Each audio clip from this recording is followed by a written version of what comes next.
Bonsoir tout le monde. Bonjour même maintenant. Bonjour.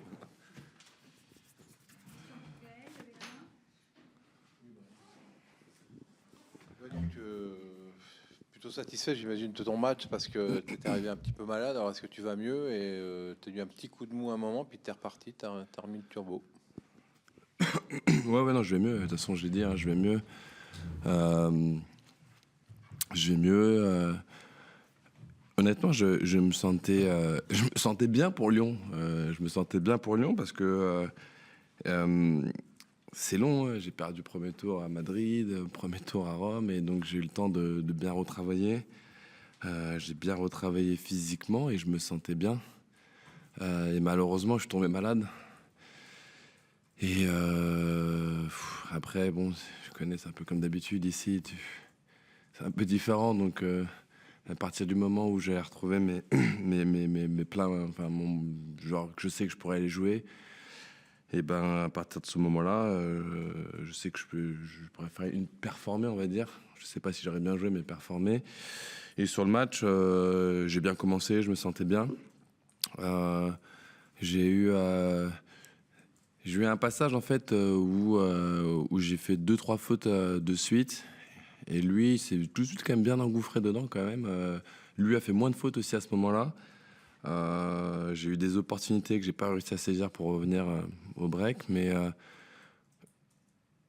je pense que j'ai dégagé beaucoup de calme aujourd'hui. J'étais même au début du troisième, pareil, j'ai pas de réussite, ça risque voler sur des trucs, j'ai pas de réussite, mais j'y vais parce que je me sens bien. Je sens que je joue correctement. Et après, c'était vraiment de trouver un peu son tempo, et j'ai réussi à le faire, quoi. Raconte-nous la stratégie d'Amélie de te faire jouer en night session. Elle voulait vraiment être sûre que tu étais apte quelque part, parce que c'était son plan, quoi, avec... C'était on n'est pas Nadal, quoi. non, mais tu sais, déjà, et je pense qu'il y a un truc que tout le monde sait, et je pense que Raphaël n'aime pas jouer le soir, donc ça, je pense que c'est pas un secret. Même moi au début, tu sais, je voulais même jouer mardi, hein, tu vois, parce que dans ma partie de tableau c'est mardi. Après elle m'a dit il y a la night, il y a 2 jours. Tu vois, tu vois, et moi surtout, je voulais pas non plus la décevoir parce que la night, il faut quand même bien jouer. Et j'étais sûr, le médecin, il était assez confiant avec ses antibiotiques. Il a doublé la dose. D'un coup, je me suis senti beaucoup mieux. Je lui ai dit, bah, mais c'est bon, il n'y a pas de problème. Quand en gros, je t'ai caricaturé un peu le truc, mais c'était un peu ça, quoi. D'un coup, tu vois, ça a été bien. Et surtout, encore une fois, je l'ai remerciée parce que, tu vois, c'est vrai, elle m'a fait confiance. Tu vois, j'aime ne pas décevoir, entre guillemets. Tu vois, gagner ou pas gagner, ou perdre, tu vois, mais il faut performer. Et tu vois, j'ai réussi et je lui ai dit que je serais à 100%. Donc, elle était tranquille. Je crois que c'est vendredi, elle était tranquille pour dire. Je lui ai dit, non, t'inquiète pas, je serai bon. J'ai juste une question, j'ai l'impression de nous revoir un peu l'an dernier, avec une conf très tard, et 24 heures après, on apprenait que tu avais un pet. Tout va bien, là, rassure-nous. Écoute, tu sais que je me suis fait mal au poignet pendant le match. Non, mais c'est vrai, j'ai tapé le. Tu sais que je me suis fait quand même un peu peur. Mais non, mais là, tu vois, mais je me suis fait un peu peur parce que j'ai tapé l'espèce de truc Lacoste là avec ma raquette et je me suis un peu tordu le poignet. On va prendre pas d'examen, tu vois. Mais normalement, ça devrait aller. Honnêtement, ça devrait aller. Il y a 2 jours de repos. D'ailleurs, c'est pour ça que tu vois, Amélie, elle m'a dit 2 jours, tu vois. Donc, il y avait qu'un jour l'année dernière. Non, mais vraiment, là, franchement, il y avait qu'un jour. Donc, non, je me sens bien. Un peu fatigué, mais bien, quoi. Tu disais que tu avais regardé le début de match de Nadal parce que Ouais. c'était important. Alors, pourquoi Bah, c'est important c'est important parce que c'est quand même notre légende, tu vois, à tous, tu vois, notre légende. Il revient. C'est impossible de pas le regarder, quoi, tu vois. C'est impossible, je trouve. Enfin, quand je dis c'est important, c'est même plus. Enfin, tu vois, moi, je sais que je l'adore, quoi qu'il arrive, mais tu vois, c'est vraiment. je pense qu'il n'y a pas un joueur de tennis, tu vois, haut niveau qui n'a pas regardé Rafa, tu vois. Enfin, c'est impossible, tu vois. Enfin, quand je dis c'est important, c'est la marque de respect qu'on a tous envers lui en plus, que tu vois, même si on est amis avec lui, c'est le king de la terre battue, il revient, il joue. Non, c'est important de regarder des moments comme ça. Est-ce qu'on en aura plus? Bah, toi, je suis content parce que tu vois, il vous a mis une bonne droite encore là. Il vous a dit, il n'est pas fini, et donc c'est cool, quoi, tu vois. Et vous le poussez, hein, mais il vous en a mis une bonne, donc je suis content. Mais après, il a dit peut-être dans 2 mois et tout, mais voilà. Il était. Enfin, moi, j'ai trouvé ça beau à voir. Je l'ai trouvé ça beau à voir. J'étais content de le voir. Hein?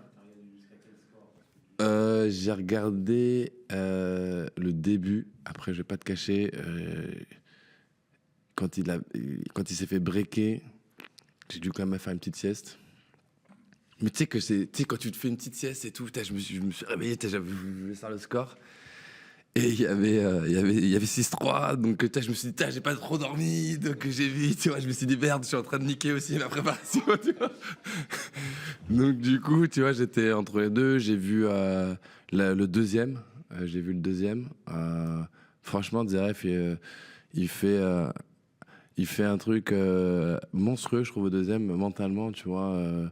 Ok, il a les 2 balles de break au début, il les fait pas, putain, Rafa, il reprend le break, il break blanc Rafa quand Rafa il sert pour le set, en faisant un super jeu, ils font un bon tie break. Et je me dis, putain, c'est incroyable, quand il se trompe sur le coup droit, il met le passing, je me dis, putain, si ça va tourner, et putain, le mec costaud dans la tête. Costaud, bravo. Franchement, bravo à lui, parce que aujourd'hui, Rafa, là, ce qu'il nous a montré, il en bat plein dans le tableau. Il en bat beaucoup dans le tableau aujourd'hui. Il en bat beaucoup, quoi. Bonsoir Gaël, félicitations. On t'a vu à la fin du match célébrer de manière assez démonstrative, chercher la communion avec les fans français. Je voulais savoir, qu'est-ce qui se passe dans ta tête? Tu peux nous détailler au moment voilà, quand tu as tout le châtrier qui te célèbre ou qui te pousse pendant le match. Qu'est-ce qui se passe en fait? Est-ce que ça change ton jeu? Forcément, dans le match, ça t'aide de fou, quoi. Ça t'aide de fou. Tu prends forcément de l'énergie positive et de l'adrénaline. Donc, quand tu as plus d'adrénaline, donc tu te sens un peu plus conquérant. Donc, tu vas de temps en temps plus dans tes coups. Tu peux même sentir... ouais, tu as un boost d'énergie. Donc, ça, c'est exceptionnel. Et à la fin, quand j'ai gagné, j'avais plein de trucs en tête, en fait, pas forcément sur le public, mais plus mon coach physique qui m'avait parlé de ça. Je me suis dit, attends, il est là, en plus, la première fois qu'il vient, faut pas tac. Donc c'est pour ça que je me suis dit, faut que je fasse la petite danse. Mais après, j'étais tellement content aussi pour moi de gagner ce match parce que c'était pas un match facile. Et donc j'avais plus... j'étais content, quoi. J'étais vraiment content, quoi, tu vois.